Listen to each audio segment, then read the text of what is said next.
Assalamualaikum warahmatullahi wabarakatuh. Perkenalkan, nama saya Dimas Kipeo Marhaki, NPM 1901012009, jurusan PAI, kelas D, semester 3. Baiklah, di sini saya akan menjelaskan pengertian dari ilmu Quran dan perkembangannya. Al-Quran bukanlah sebuah buku dalam pengertian umum, karena ia tidak pernah diformulasikan, tetapi diwahyukan secara berangsur-angsur kepada Nabi Muhammad SAW sesuai dengan situasi dan kondisi yang telah dialami Nabi, atau sesuai dengan urutan-urutan kejadian-kejadian atau peristiwa yang telah dialami oleh Nabi Muhammad SAW. Perjuangan Nabi yang secara keseluruhan telah berpapar jelas dan sunnah Nabi. Kita sebagai umatnya perlu untuk memahaminya, memahami lingkungan pergaulan Nabi Muhammad SAW pada masa awal penyebaran Islam dan konteks perspektif, karena aktivitas ulumul Al-Quran berasal dari bahasa Arab yang terdiri dari dua kata, yakni ulum dan Al-Quran. Kata ulum merupakan jamak dari ilm yang memiliki makna ilmu-ilmu. Al-Quran merupakan kitab suci umat Islam yang sudah diturunkan kepada Nabi Muhammad SAW untuk menjadi pedoman bagi umat Islam.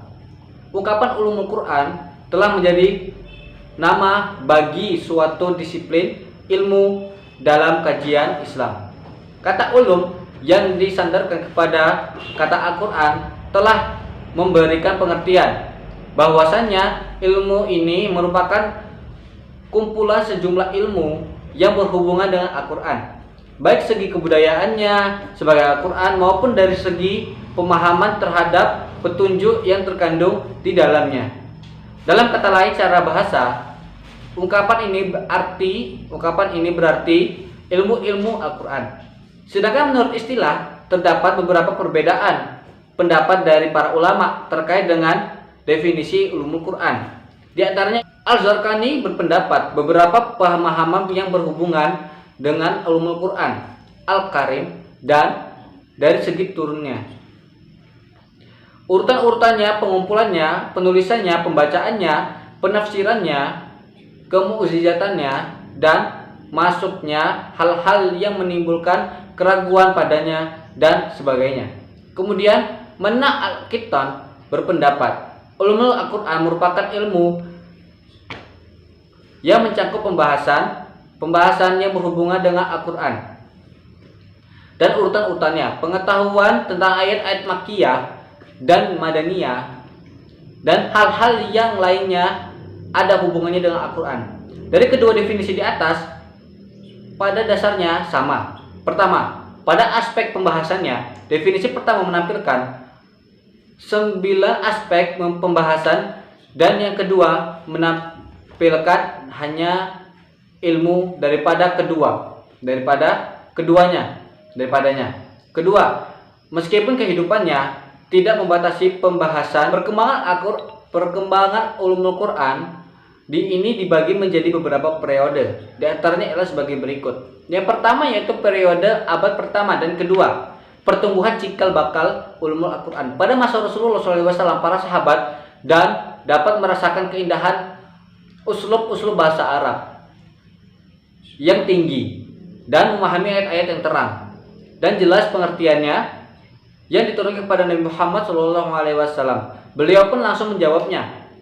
Para sahabat pada saat itu tidak merasa perlu untuk menuliskan dalam ilmu-ilmu Al-Quran, karena segala permasalahan yang berhubungan dengan pemahaman, bacaan, maksud, dan segala yang berhubungan dengan Al-Quran dapat ditanyakan langsung kepada Nabi Muhammad SAW. Kedua yaitu periode ketiga Hijriah. Di antara kitab ulumul Al-Quran pada abad ketiga Hijriah ini berkaisar di sekitar pokok bahasa asbabun nuzul, ilmu nasik wa al-mansuk, ilmu madwillah al-Makkah wa nuzillah bi al-Madinah. Tokoh-tokoh ulama yang menyusun kitab tersebut antara lain yaitu yang pertama, Muhammad ibnu Khalaf bin Mazuban, wafat pada 309 Hijriah, mengarang kitab Al-Wafi ulumul dua, yaitu ada Abu Bakar Muhammad bin Al-Qasim Al-Asbari, wafat 328 Hijriah, mengarang kitab Ulumul Al-Quran. Yang ketiga adalah Abu Hasan Al-Asy'ari, wafat pada 324 Hijriah. Kitabnya bernama Al-Miktazan fi Ulumul Al-Quran. Dan yang terakhir yaitu ada Ali bin Ibrahim ibnu Sa'id Al-Khuffi, wafat pada tahun 330 Hijriah, mengarang kitab I'rab Al-Quran dan Al-Burhani fi Ulumul Al-Quran. Baiklah, cukup sekian pembahasan tentang materi saya. Apabila ada kesalahan dengan kata-kata ataupun perilaku pembahasan, saya mohon maaf, dan kepada Allah saya mohon ampun. Wallahumma fiq ila wa bithorik. Wassalamualaikum warahmatullahi wabarakatuh.